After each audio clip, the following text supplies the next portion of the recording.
제3장. 끝으로 나의 형제들아, 주 안에서 기뻐하라. 너희에게 같은 말을 쓰는 것이 내게는 수고로움이 없고 너희에게는 안전하니라. 개들을 삼가고 행악하는 자들을 삼가고 몸을 상해하는 일을 삼가라. 하나님의 성령으로 봉사하며 그리스도 예수로 자랑하고 육체를 신뢰하지 아니하는 우리가 곧 할례파라.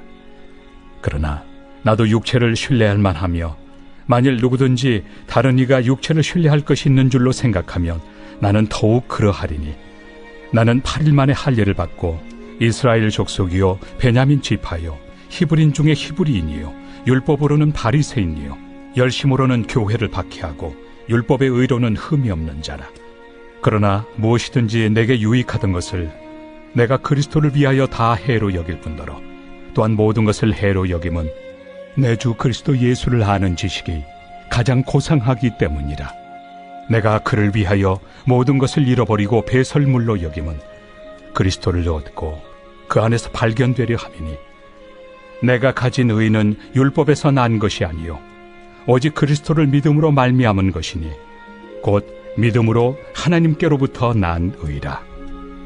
내가 그리스도와 그 부활의 권능과 그 고난의 참여함을 알고자 하여 그의 죽으심을 본받아 어떻게 해서든지 죽은 자 가운데서 부활에 이르려 하노니, 내가 이미 얻었다 함도 아니요 온전히 이루었다 함도 아니라 오직 내가 그리스도 예수께 잡힌바된 그것을 잡으려고 달려가노라. 형제들아, 나는 아직 내가 잡은 줄로 여기지 아니하고 오직 한 일, 즉 뒤에 있는 것은 잊어버리고 앞에 있는 것을 잡으려고 표대를 향하여 그리스도 예수 안에서 하나님이 위에서 부르신 부름의 상을 위하여 달려가노라. 그러므로 누구든지 우리 온전히 이룬 자들은 이렇게 생각할지니, 만일 어떤 일에 너희가 달리 생각하면 하나님이 이것도 너희에게 나타내시리라. 오직 우리가 어디까지 이르렀든지 그대로 행할 것이라. 형제들아, 너희는 함께 나를 본받으라.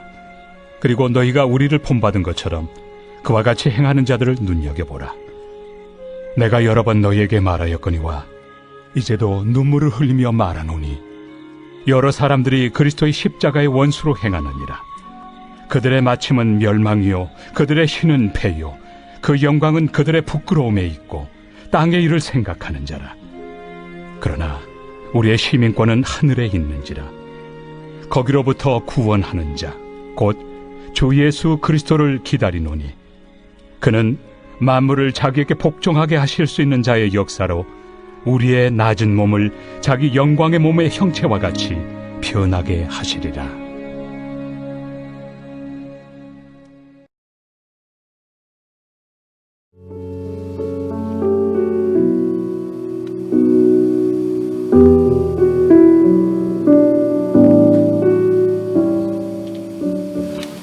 할렐루야. 오늘도 주께서 합당한 말씀으로 은혜 위에 은혜 더하여 주실 줄로 믿습니다. 사도 바울은 빌립보 교회 성도들 삶 속에 무엇보다도 진정한 의미의 기쁨이 있기를 원했습니다. 그 기쁨은 세상이 주는 것과 종류가 다른, 차원이 다른 기쁨이었음을 오늘 본문에 기록해 두고 있죠.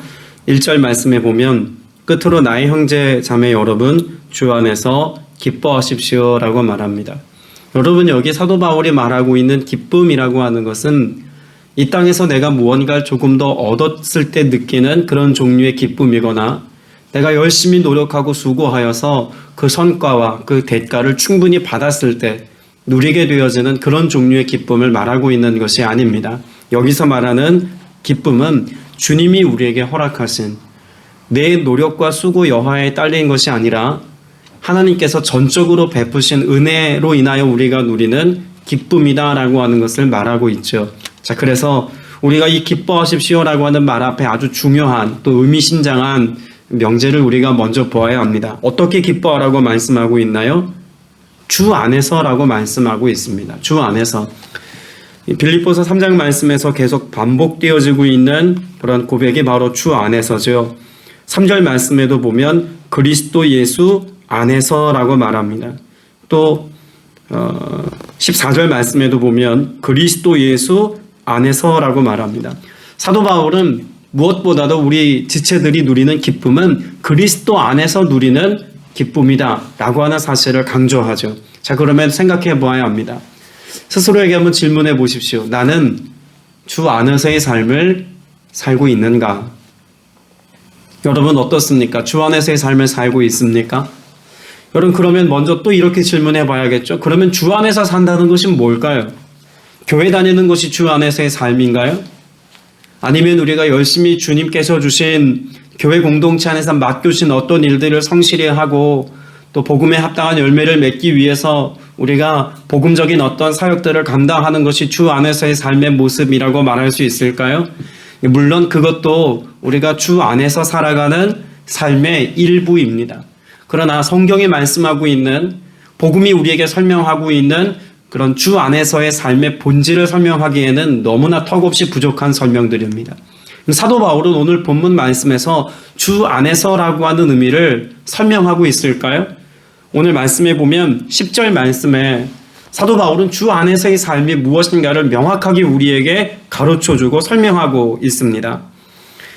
이미 9절 말씀에 그리스도 안에 있는 사람으로 인정받으려고 합니다 라는 말을 전제하지 않습니까? 그리스도 안에 있는 사람, 그걸 설명하려고 하는 거죠. 10절 말씀에 보면 이렇게 기록합니다. 내가 바라는 것은 그리스도를 알고 그분의 부활의 능력을 깨닫고 그분의 고난에 동참하여 그분의 죽으심을 본받는 것입니다. 그리고 11절에 그리하여 나는 어떻게 해서든지 죽은 사람들 가운데서 살아나는 부활에 이루고 싶습니다. 여러분이 10절, 11절 말씀이 그리스도 안에서라고 하는 삶의 내용을 명확하게 설명해 주고 있는 말씀입니다.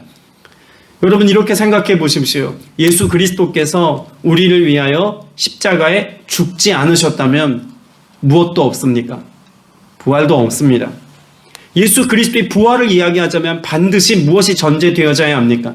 예수 그리스도의 고난, 예수 그리스도의 십자가가 함께 존재해야만 예수 그리스도의 부활이 있다는 것이죠. 그런데 이것이 우리의 삶 가운데 내 것 되게 하시기까지 주님이 우리에게 어떤 은혜를 베푸셨다고 말씀합니까? 예수님께서 십자가에서 이루신 이 사건이 예수 그리스도를 믿는 우리의 삶 가운데 이루어지게 하셨다는 것입니다. 다시 말해서 예수 그리스도를 믿음으로 말미암아 우리가 부활의 영광스러움에 참여하도록 예수님은 내게 어떤 은혜를 베푸셨을까요? 죄에 반응하고 세상의 즐거움에 빠져 살아가던 우리의 자아, 우리의 옛사람이 그리스도와 함께 십자가에 못 박혀 죽게 하시는 죽음의 지경을 넘어서는 삶을 살게 하셨다고 지금 사도 바울이 설명하고 있는 것입니다. 내가 주 안에 있다는 것은 예수 그리스도의 부활에 참여하는 자, 예수 그리스도의 영원한 생명을 누린 자 되게 하시기까지 죄에 반응했던 내가 죽고 더불어 내가 죄 가운데 살아가지 아니하여서 이제는 하나님의 자녀 권세를 누리며 살아가는 이 은혜, 부활의 감격과 기쁨의 고백을 가진 은혜의 사람이 되었다는 것을 설명하고 있는 것입니다. 때문에 주 안에서 주와 함께 우리는 부활의 생명을 가지고 영원히 기뻐할 수 있는 삶을 살 수 있노라고 사도 바울은 고백하고 설명하고 있는 것이죠. 여러분 이것이 예수님께서 우리에게 이루신 놀라운 축복의 사건입니다. 우리의 소망은 이 땅에서 무언가를 조금 더 얻는 삶이 아닙니다. 좀 더 화려한 포장지로 내 삶을 포장하기 위하여서 오늘 이것으로 내 삶을 증명해 보이기 위해서 오늘 열심히 살아가는 삶의 모습이 우리가 살아갈 목적이다 라고 말할 수 없다는 것입니다. 사도 바울은 무엇을 전제하고 있을까요? 우리의 삶에는 끝이 있다는 것입니다. 우리의 마지막이 있다는 것이죠. 그래서 19절 말씀에 보면 그들의 마지막은 멸망입니다 라고 말하고 있습니다. 여러분 여기 말하는 마지막이라고 하는 이 순간은 사도 바울이 지금 지적하려고 하는 복음에서부터 벗어난 어떤 사람들만 서게 될 자리가 아님을 알아야겠죠. 결국 예수 그리스도의 생명을 가지고 오늘을 살아가고 있는 저와 여러분도 종국에는 어디에 이르게 됩니까? 예수 그리스도께서 심판의 주로 계신 그 심판대 앞에 서는 것이 우리 인생의 끝입니다.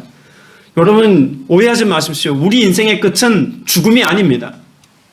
우리 인생의 끝은 죽음이 아니라 예수 그리스도의 심판대 앞에 서는 것이 우리의 끝입니다. 그 끝에서 무엇이 결정됩니까? 천국과 지옥, 영벌과 영생이 나뉘어지는 삶을 우리가 산다는 것을 명확하게 이해해야 합니다. 우리의 인생은 죽으면 끝난다가 아니라 하나님 앞에 선다는 사실을 여러분들이 인지하고 살아야 한다는 것이죠. 때문에 우리의 삶의 소망은 예수 그리스도로 인하여서 예수 그리스도를 믿는 믿음 안에서 그 이름과 보혈의 권세로 영원한 하나님의 나라에 들어가 천국을 누리며 살아가는 것이 우리의 소망 되어야 할 줄로 믿습니다. 목회자로 사역하면서 생명과 죽음의 경계선에 있는 사람들을 참 많이 보곤 합니다. 죽음을 눈앞에 두고 있는 많은 환우들, 또 혹은 언제 죽어도 이상하지 않은 그런 환우들을 돌보고 있는 그런 지체들, 불치병이나 난치병으로 고통 가운데서 죽음이라고 하는 단어가 멀리 떨어져 있는 것이 아니라 오늘의 삶에 현실의 문제가 되어 살아가는 이들을 많이 봅니다. 여러분, 죽음의 문제 앞에서 철저하게 달라진 삶을 살아가는 이들을 볼 때가 언제냐면 예수 그리스도를 믿는 믿음으로 인하여서 죽음이 두렵지 않게 되어지는 은혜를 누리게 되는 삶을 볼 때 정말 인생이 달라졌구나라고 하는 것을 경험할 수 있습니다. 죽음의 문제가 두렵지 않게 되는 때는 언제일까요? 내가 예수 그리스도를 믿음으로 말미암아 유한한 이 땅의 새 삶을 다 끝내고 주님 앞에서는 그날 내가 영원한 하나님의 나라에서 예수 그리스도로 말미암아 그 은혜로 인하여서 우리가 영원한 생명에 거하게 된다는 만족과 기쁨과 즐거움 때문에 이 만족함 안에서 죽음조차도 두렵지 아니하고 영원한 생명을 가진 자로서의 즐거움을 가지고 살아가는 모습을 볼 때 우리 안에 믿음으로 말미암아 산다는 것, 주 안에서 살아간다는 것의 의미가 얼마나 놀라운 신비인가를 새삼 깨닫곤 합니다. 사도 바울은 지금 빌립보 교회 성도들에게 이 엄청난 하나님의 역사, 예수 그리스도로 말미암아 주어진 구원의 은혜가 무엇으로 말미암아 누리게 된 축복이라고 말씀하고 있습니까? 예수 그리스도를 믿는 믿음으로 말미암아 그리스도로 인하여서 누리게 된 축복이라고 말씀하고 있습니다. 이것을 왜 부연 설명하고 또 강조하고 있는 걸까요? 당시 빌립보 교회 공동체 안에도 육체로 말미암아 구원을 얻을 수 있다고 말하는 이들이 많이 있었습니다. 그래서 2절 말씀에 보면 개들을 조심하십시오. 악한 일꾼들을 조심하십시오. 할례를 주장하는 사람들을 조심하십시오라고 말합니다. 여러분, 여기 말하는 육체라고 하는 것은 사도 바울이 지금 전하고자 하는 두 가지 중요한 메시지를 함의적으로 담고 있는 그런 단어입니다. 육체. 여러분, 첫째는 무엇을 염두에 둔 것일까요?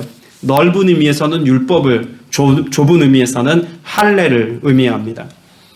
그 육체에 할례 받은 것으로 인하여서 우리가 하나님의 백성 되어서 영원한 천국을 누릴 수 있다고 말하는 이들, 이것은 복음을 훼손하는 것이고 예수님의 십자가 사건을 무의미하게 만드는 일이라고 사도 바울이 설명하고 있는 것이죠. 육체의 할례를 받았느냐 받지 않았느냐, 더 이상 이것은 우리의 삶 가운데 구원과 결부시킬 수 없는 문제라고 말하고 있습니다. 유대인이 되려고 할 이유도 없는 것이죠. 할례를 받지 않아도 예수 그리스도를 믿음으로 인하여서 우리의 삶 가운데 어떤 할례를 받은 것이 되었다고 사도 바울은 설명할까요? 마음에 할례를 받은 것으로 여겨야 한다고 사도 바울은 여러 서신에서 설명하고 있습니다. 중요한 것은 육체의 포피를 베어내어서 유대인임을 증명하는 것이 구원의 근거가 아니라 예수 그리스도를 믿음으로 죄에 반응했던 우리의 마음이 잘라내어진 바 되고 이제는 주님께서 주신 새 마음 가지고 하나님의 백성답게 살아가는 회복과 진정한 의미의 새로워짐을 경험하는 것, 여러분, 이것이 구원의 근거가 된다는 것을 사도 바울은 우리에게 설명하고 있죠. 그래서 8절 말씀에 보면 자신의 삶 가운데 무엇이 가장 고귀하다고 설명하고 있습니까? 내 주 예수 그리스도를 아는 지식이 가장 고귀함으로 나는 그 밖의 모든 것을 해로 여깁니다 라고 말합니다. 육체로 말하면 율법을 지키는 것이나 할례 받는 것으로 설명하자면 사도 바울만큼 완벽한 사람이 없다는 것입니다. 사도 바울이 지금 말하는 것, 그래서 4절에 하기야 나는 육신에도 신뢰를 둘만 합니다 라고 말하죠. 만일 육신으로 치자면 나는 누구보다도 당당하고 누구보다도 자신만만합니다 라고 설명합니다. 왜 그럴까요? 할례 받은 유대인인 것은 물론이거니와 율법이 요구하는 모든 것을 알고 지키는 일에 누구보다 열심을 내었기 때문에 그렇습니다. 그래서 사도 바울이 육체라고 말하는 그 안에는 할례를 받는 것이나 유대인 되는 것을 포함하여서 율법을 지키는 문제에 관하여서도 나는 이미 그것으로 따지면 자유한 사람이다라고 말합니다. 그러면 그 육체를 따라 살았던 자신의 삶에 대하여서 사도 바울은 어떤 삶의 태도를 보였다고 말하고 있습니까? 내가 그 모든 것을 해로 여기고 그 모든 것을 잃었으며 그 모든 것을 배설물처럼 여긴다라고 사도 바울이 말하고 있지 않습니까? 왜 이것들이 내게 그렇게 배설물과 같은 것이 되었다고 설명합니까? 그리스도를 아는 지식이 고상하며 그리스도를 얻었기 때문이라고 설명합니다. 여러분, 예수 그리스도를 믿는 믿음 안에서 예수 그리스도를 얻은 자 되었다면 이것이면 충분합니다. 구원의 문제에 있어서 우리는 그 어떤 자격을 갖출 이유가 없습니다. 믿음으로 예수 그리스도를 얻어 내 안에 그리스도께서 살고 계시다면 여러분, 이것이 우리의 삶의 근거가 되는 것입니다. 우리가 이 땅 가운데 무엇으로 기쁨을 얻겠습니까? 주님이 내 안에 살고 계셔서 오늘 나와 함께 하심으로 인하여 우리는 기쁨을 누리는 삶을 살 수 있노라고도 사도 바울은 말하고 있는 것이죠.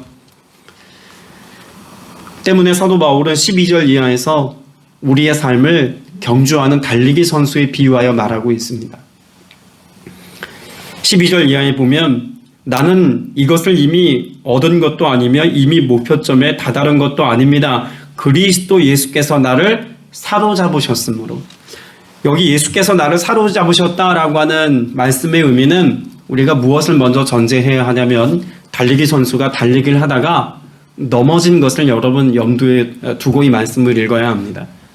경주하는 달리기 선수가 막 달려가다가 그 자리에 넘어졌습니다. 그러면 넘어진 그 사람을 두고 경주를 보고 있던 많은 사람들이 제일 먼저 떠올리는 생각이 뭐였을까요? 저 사람은 1등으로 결승점에 통과하지 못할 거야 라고 하는 것을 떠올리기 쉽습니다. 쉽게 이야기하면 역전하지 못할 거야 라고 생각하기 쉽지 않겠습니까? 그게 장거리라면 그렇겠지만 단거리 달리기라면 더더욱 역전이 불가능할 거라고 여겨진다는 겁니다. 그런데 그렇게 넘어진 그 순간, 불가능하다고 여기는 바로 그 순간 누군가 나를 잡아 일으켜서 세워줍니다. 그러면 일어난 그 사람이 다시 경주를 할 때 이것을 회복하고 만회할 만한 가능성이 없어 보였지만 만일 그가 나를 붙잡아 일으키는 그로 인하여서 그와 함께 경주하여서 그 결승점을 통과하여서 승리자가 되었다면 여러분, 이것은 세상의 방식과 전혀 다른 의미의 그런 승리의 삶을 설명하고 있는 것이다라고 말할 수 있지 않겠습니까? 사도 바울이 지금 설명하려고 하는 것이 바로 그런 내용입니다. 우리는 이 땅 가운데서 넘어짐과 같이, 경주에서 넘어진 사람과 같이 스스로의 삶으로 그런 천국에 도달할 수 없는 어떤 상태가 되었노라고 우리 자신을 그렇게 치부하고 망연자실할 수 있다는 이야기입니다. 무엇으로 보자면 율법을 지키는 것이나 혹은 육체를 의지하여 살아가는 삶의 방식으로 보자면 우리는 경주에서 결승점을 통과할 수 없는, 자격 없는 사람에 불과하다는 겁니다. 그런데 그리스도께서 우리를 일으켜 주셨습니다. 그리스도께서 우리 안에 내주하셔서 우리와 함께 그 결승점을 통과할 수 있도록 함께 달려주셨습니다. 그래서 그 불가능해 보였던 모든 것들을 가능케 하셨습니다. 이것이 예수님께서 우리를 회복해 하신 회복의 의미요, 이것이 우리로 하여금 예수 그리스도께서 누리게 하신 진정한 의미의 기쁨이라고 사도 바울이 고백하고 있는 것이죠. 오늘 우리가 주와 함께 살아간다는 것은 세상에서 이룰 수 없는 진정한 의미의 거룩과 경건과 생명과 평안을 누리는 삶에 이르는 이유라고 사도 바울이 설명해 주고 있습니다. 그래서 14절에 보면 그리스도 예수 안에서 앞서 나누었던 것처럼 예수 그리스도의 죽음과 예수 그리스도의 부활을 내가 경험하여서 천국의 소망을 가지고 살게 되어서 하나님께서 위로부터 부르신 부르심의 상을 받으려고 목표점을 향하여 달려가고 있습니다. 그리스도 안에서 이와 같은 삶을 산다는 겁니다. 여러분, 우리는 당장 내 눈앞에 있는 무엇에 마음을 두고 살아갑니까? 현실의 문제에 마음을 두고 살아갑니다. 땅의 시선을 두고 땅의 것을 바라보고 살아갑니다. 재정적으로 위기를 경험하고 건강을 잃거나 혹은 자녀 문제들로 인하여서 속상한 일을 경험하거나 남편과 아내 혹은 그 가족 관계 안에서 어떤 사업과 행하는 어떤 일들로 인하여서 어려움을 겪으면 내 눈앞에 있는 현실의 문제 때문에 낙마하고 절망하고 슬퍼하고 탄식하며 인생이 끝장난 것처럼 그렇게 우리의 삶을 낭떠러지로 내어미는 삶을 스스로 선택하려고 하는 사람들을 어렵지 않게 봅니다. 그런데 주님께서는 오늘 저와 여러분의 삶에 소망의 근거를 현실에 두라고 말씀하고 있지 않습니다. 어디에 두고 살아가라고 말씀하고 있습니까? 하늘에 두고 오늘을 살아가라고 말씀합니다. 그래서 20절 말씀에 보면 사도 바울은 우리의 시민권이 어디 있다고 말합니까? 우리의 시민권은 하늘에 있습니다. 그곳으로부터 우리는 구주 예수 그리스도를 기다리고 있습니다. 라고 말하고 있습니다. 그럼 우리는 땅에 살고 있지만 그러나 땅에 속한 사람이 아니라 하늘에 속한 사람이라고 사도 바울이 가르쳐주고 있는 것이죠. 유한한 땅에서의 삶을 마치고 나면 여기서 끝이 아니라 하나님의 나라에서 영원이라는 시간을 살아가야 할 우리의 영혼의 세계가 예배되어져 있다는 것을 사도 바울은 우리가 믿음의 눈으로 보아야 한다고 가르쳐 주고 있습니다. 여러분, 당시 빌립보라고 하는 도시가 어떤 도시였습니까? 로마의 식민지였습니다. 이 로마의 식민지 중에서도 빌립보는 정말 아름다운 도시 중에 하나였죠. 조금만 더 가면 그런 로마의 중심지가 보이는 그런 근접해 있는 도시였고, 아드리해를 중심으로 해서 참 화려하고 아름다운 도시가 바로 빌립보라고 하는 도시였습니다. 때문에 많은 사람들이 이 빌립보가 로마의 식민지화 되어지는 과정 가운데서 정착하여 살고 있었습니다. 로마 시민권을 획득하고자 했던 사람들이 모여들었고, 또 귀족이나 혹은 나름 실력 있는 사람들이 이 빌립보 지역에서 안정적인 삶을 살고 로마와 근접해서 로마의 시민권을 갖기 위해서 살기 위해 모여든 도시가 바로 빌립보라고 하는 도시였습니다. 그런데 이 빌립보라고 하는 도시에 모여든 그 사람들이 어디를 주목하여 살아가고 있다는 것을 사도 바울이 알고 있었을까요? 땅에서 시민권을 얻기 위하여, 로마의 시민권을 얻기 위하여 애쓰고 수고하는 모습을 보고 지금 이와 같은 내용을 통해서 빗대어 말하고 있는 것입니다. 로마의 시민권을 얻는 것이 이 땅에서 성공하는 삶인 것처럼, 혹은 유대인의 모습과 같이 육체의 할례를 행하고 율법을 잘 지키는 것이 하나님의 백성이 되어지는 어떤 해법인 것처럼 여기며 살아가는 인생들에게 무엇을 설명해 주고 있습니까? 하나님 나라의 시민권을 가지고 살아가기 위하여서 육체에 속한 어떤 인간적인 노력을 가지고 오늘을 살아갈 것이 아니라 예수님께서 십자가 위에서 다 이루어 놓으신 그 주님의 위대한 사건, 십자가와 부활을 믿는 믿음의 고백을 가지고 오늘을 살아서 주 안에서 영원한 기쁨을 누리며 살아가는 저와 여러분 되어야 합니다. 라고 사도 바울이 선포하고 있는 것입니다. 21절 말씀에 보면 그분은 만물을 복종시킬 수 있는 권능으로 우리의 비천한 몸을 변화시켜서 자기의 영광스러운 몸과 같은 모습이 되게 하실 것입니다. 결국 우리의 삶이 이 땅에서는 비천해 보이고 이 땅에서는 부족해 보일 뿐만 아니라 뭔가 수고하는 인생이 되어야만 할 것 같은 삶을 살고 있지만 주님이 우리에게 권능으로 역사하셔서 구원도 주셨고 또 유한한 이 땅에서의 삶을 마치고 나면 영원한 하나님의 나라에 들어가 하나님의 백성으로 살아갈 길을 활짝 열어놓으셨다고 설명합니다. 오늘 사도 바울이 빌립보 교회 성도들에게 말하고 있는 그 하늘의 시민권을 가진 자의 축복, 이것이 오늘 이들에게만 선포된 메시지가 아니라 저와 여러분에게 주어진 동일한 은혜임을 여러분 깨닫고 아셔서 오늘 우리가 살아가는 일상의 문제 앞에서 일희일비하는 그런 인생들이 아니라 세상의 것에서 만족을 찾으려고 하는 인생이 아니라 영원한 하나님의 나라에서 소망을 두고 믿음의 고백을 따라 살 수 있는 저와 여러분 다 되시기를 주님의 이름으로 축복합니다. 말씀을 맺습니다. 사도 바울은 육체에 관한 설명을 오늘 본문에서 말씀하면서 육체를 어디에 비유하고 있을까요? 육체라고 하는 것은 우리의 삶에 그 어떤 특권의식을 갖게 할 만한 그 어떤 가치도 없는 것이라고 전제합니다. 그럼 우리도 육신에 속한 것들을 오늘 한번 생각해 보아야 하지 않겠습니까?